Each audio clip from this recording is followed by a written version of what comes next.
My name is Harry V. Moppins, Jr. I have been involved in church since I was a kid. My family was a believer that my older brother and I needed our faith background. And as a result, I have done lots of stuff. I was in the children's choir. I was in Sunday school. As a matter of fact, when I was in college, I became superintendent of Sunday school for the children's service. I was choir director at the church until I left St. Louis. I'm married. I have 2 children. My wife is very active here at the Church of St. Michael and St. George. But I have just sort of had a very strong faith background. I came because I was looking to change from the Catholic Church. Over the years, it's so amazing. You don't think of it when you're involved in church. I think in the service, it was very important because I didn't know where I was going or what I was going to do, and this was during the Vietnam era. But the Lord spared me, and I spent 2 years in the United States. When I got out, got married, and came back to St. Louis. And I was Catholic for 13 years. And I was missing being involved in the church as I had been growing up. So when I was in college, I sang in an opera company, and they talked about St. Michael, St. George, the choir and the service and everything. So during my search around the area, I came here one Sunday, and the liturgy was just beautiful, and the choir was awesome. And so I wound up visiting, coming. The Catholic Church was going through the Renew at the time. But I came here, and I was bringing, we had little kids. One wasn't even 2, the other one was 5. And they loved coming here versus going to Mass. And so my wife started slowly coming with me. And I told her, you don't have to change. You know, I'm the one that's going through some changes in terms of my faith. And I started coming, and I joined the church, sang in the choir, and got very active. And again, a funny story. I came several Sundays just sort of visiting because we were living in University City at the time. And I was trying to look at different churches, and having been a musician, played for different denominations, I was just sort of trying to get a feel for things here. And one Sunday I was here, there were people who said, Harry Moppins, we see you and you disappear. They said people at both exits to the church and grabbed me, and they said, you need to come here and be active in this church. That's how I got active at St. Michael's, and that's how I was just welcomed.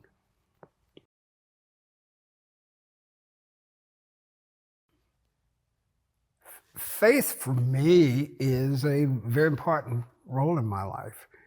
You know, I work, family, and faith.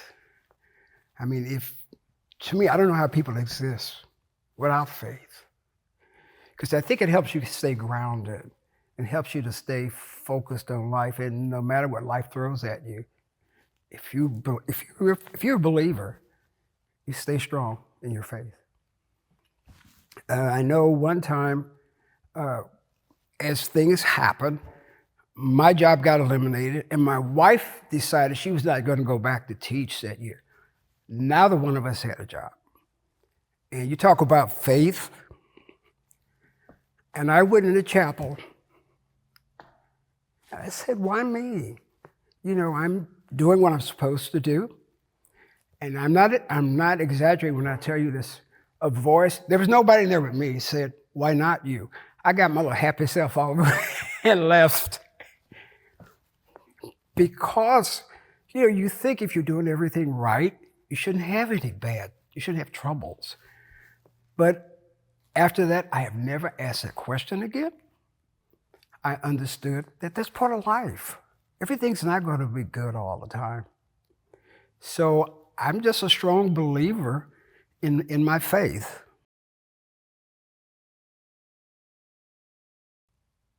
And I say this very honestly, I think with the Dion, who's our bishop now, who has really made a lot of positive changes for the church, of making us all understand that we have to reach outside of our community.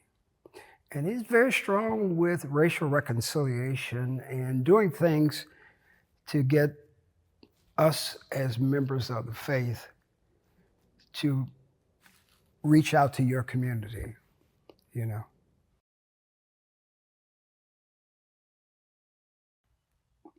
I have to really process what ministries I'm involved with, because I'm involved with a lot at the church. Some people invite us right away to Casserole Club, which is where you meet people from the church, and then I was asked to be a greeter. So you're greeting people, and we've got invited to people's homes and stuff. And over the years, I got more and more active in the church. As a matter of fact, during the 80s, when a lot of companies were laying off people, I started job search for people who here in this community were out of work. And I got some of my friends from other companies to come in, and we worked over a year of helping people prepare themselves, resume interviewing, and all of the other skill sets that you need. As in the outreach, I'm co-chair of the Racial Reconciliation. I'm in the St. Paul's Guild, which is a wonderful thing, because I was able to go in the hospitals and people's homes and give them community, and at senior living facilities. And that was very important, because several times I went, people passed the next day, or people were home who were injured. I mean, and that's, to me, that's an important part of what we do. And I feel thankful about that, because people tell me now, thank you for coming to my house and bringing communion and praying with us. The bishop, I guess about 4 years ago, asked me if I would direct a gospel choir for the diocese. I've been in so many things, it's hard to really fathom. In the outreach ministry, which I'm involved in now, is how I became co-chair of the Racial Reconciliation. And I'll tell you, that was a very interesting process, because what we were looking at, how do we get people who basically in this church or in this community? I taught twice a couple of classes based on the scripture and slavery and music. And we had, I don't know if you're familiar with the Children of the Mill Creek. We had the author to come in and speak, and we had a luncheon. We had the DioMO Divide, where we wound up surprisingly doing it 3 different times, and people learned a lot about the city of St. Louis and how the city was divided and polarized. We've also done some work with a faith group in South City, where they have a program for mothers who have babies, and we provide funds for them, and they have other programs where they give out food and some other community things that we've done. It's just so very interesting to find out what people don't know about St. Louis, or even from here, who have probably never crossed Skinker other than to go to the symphony or sports venue. But they learned a lot about the city. And with me, I grew up in the Ville in St. Louis. And I graduated from Sumner High School, which is the oldest Black high school in the metropolitan St. Louis area. And I fortunately went to WashU to undergrad, and Webster to grad school. So, I mean, I know this community here, but it's so interesting how I knew the community, and the people who are here don't know the community east. So I have just continued to stay involved in the church. That's a very important, being an important part of the diocesan is to go out into the world, which is our community here in St. Louis, and to share the good news, and to also be a good citizen of your faith.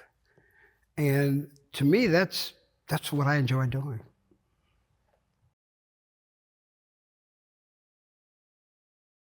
Going through my journey of how the community has really been there, I would say a couple of things. My wife had surgery. People came and prayed before, and the rector came.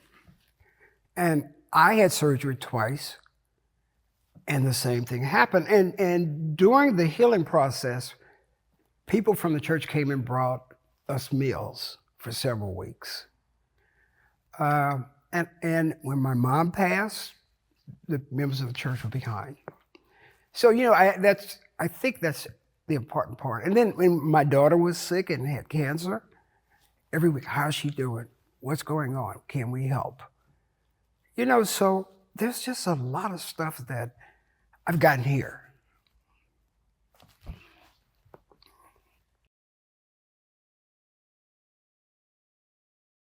I would say that the difference is being made, and I had mentioned before, with the current bishop, because he's challenging all of the Episcopal churches to make changes, to reach out to the community, to be accepting of people who may be different, whether it's color, whether it's LGBTQ community. But as a faith organization, you need to reach out. I mean, even during the food pantries, and some other activities, so the community knows that you are here and that you are for real. And I think that's the very important thing, that it's not fake and I'm just doing this to look good.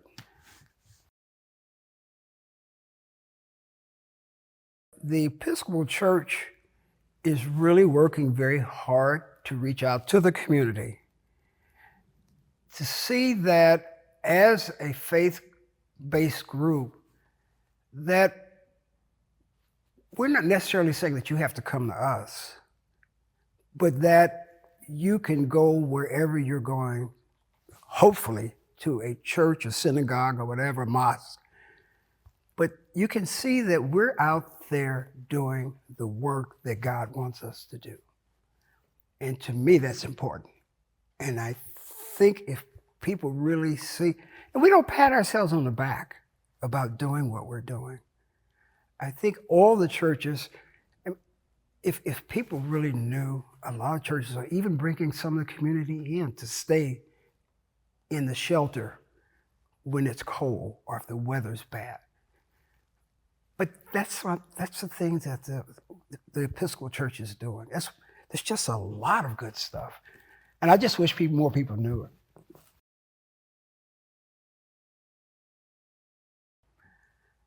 God's love for me is every day.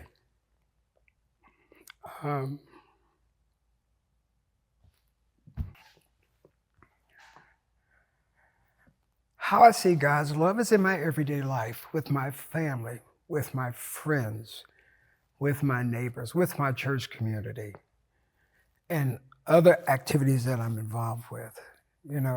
I just feel His presence in my life.